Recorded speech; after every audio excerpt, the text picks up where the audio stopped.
नमस्कार, मेरा नाम है कृष्णा बेस्ट और आप देख रहे हैं जनसत्ता फटाफट। चलिए नजर डालते हैं आज की बड़ी खबरों पर। उत्तराखंड के उत्तरकाशी में बादल फटने से भयंकर तबाही हुई है। सैलाब में 60 से ज्यादा लोग लापता हैं। कई घरों में पानी भर गया है। जो लोग लापता हुए हैं उनकी तलाश में परिजन यहां से वहां भाग रहे हैं। उत्तरकाशी शहर में काम करने वाले सुमन सेमवाल ने जब धरती में बादल फटने का मंजर देखा तो वो बुरी तरह से डर गए और उन्होंने मुकबा गांव में रहने वाले अपने पिता रमेश चंद्र को फोन किया। सेमवाल का गांव 500 मीटर ऊंचाई पर है और उनके गांव के लोग सुरक्षित हैं। उन्होंने जब बाढ़ और सैलाब का शोर सुना तो मोबाइल से इसका वीडियो बनाया। सुमन सेमवाल बताते हैं कि सैलाब के आने के बाद लोगों ने बचने के लिए भागने की कोशिश की, लेकिन कई लोग इसके साथ ही बह गए। वहीं आधार कार्ड के जरिए देश भर के तमाम राज्यों में लोगों को सरकारी योजनाओं का लाभ मिलता है। UIDAI ने नवंबर 2019 को राज्य सरकारों को राज्य की योजनाओं के लिए आधार वेरिफिकेशन के लिए अधिकार दिए थे। ऐसे में अब दिल्ली की रेखा गुप्ता सरकार ने ऐलान कर दिया है कि राज्य की सरकारी योजनाओं के लिए आधार कार्ड अनिवार्य होगा। दरअसल दिल्ली की बीजेपी सरकार ने आधार कार्ड की अनिवार्यता को लेकर दिल्ली के उपराज्यपाल VK सक्सेना को प्रस्ताव भेजा था और उसे राज्यपाल ने मंजूर कर दिया है। राजधानी में कई सरकारी योजनाओं के तहत वित्तीय लाभ प्राप्त करने के लिए आय प्रमाण पत्र एक महत्वपूर्ण दस्तावेज है। वहीं अमेरिकी राष्ट्रपति डोनाल्ड ट्रंप ने पिछले हफ्ते भारत पर 25% शुल्क लगाने और रूस से तेल एवं गैस खरीदने पर जुर्माना लगाने का ऐलान किया था। निश्चित तौर पर ये भारत पर अनावश्यक दबाव बनाने की रणनीति है, मगर अमेरिका की उम्मीदों के उलट भारत ने अपने रुख को और सख्त कर दिया है।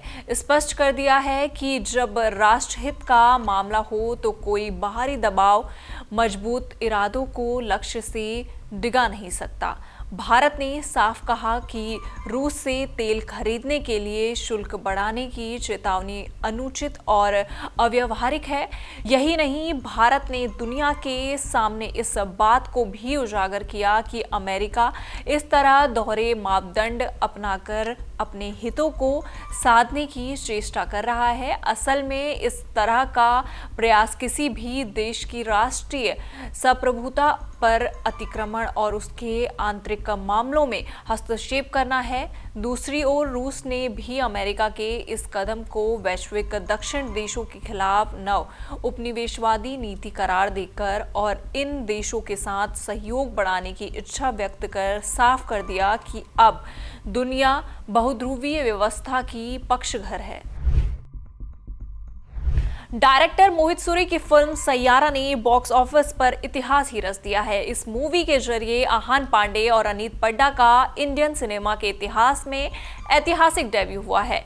फिल्म ने जहां भारत में 300 करोड़ की कमाई का आंकड़ा पार कर लिया है, वहीं इसने दुनिया भर में 500 करोड़ क्लब में भी एंट्री मार ली है। इसी के साथ ही फिल्म ने सलमान खान और ऋतिक रोशन जैसे स्टार्स तक की फिल्म को धूल चटा दी है। अब इसके सामने सन ऑफ सरदार 2 और धड़क 2 हैं, जो कमाई के मामले में रेंग रही हैं।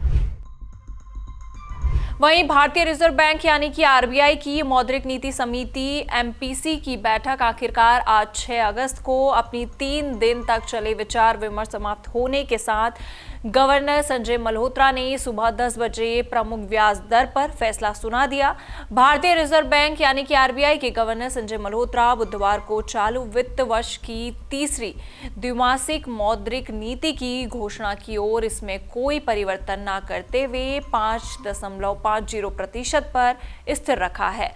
विश्लेषकों का मानना था कि हाल ही में 3 बार में रेपो दर में कुल 1% की कटौती के बाद इस बार नीतिगत दरों में बदलाव की संभावना कम है। इन सारी खबरों पर आपका क्या कहना है, आप हमें कमेंट सेक्शन में जरूर बताइएगा और इसी तरह की देश दुनिया की खबरों के साथ जुड़े रहने के लिए देखते रहिए हमारे साथ जनसत्ता।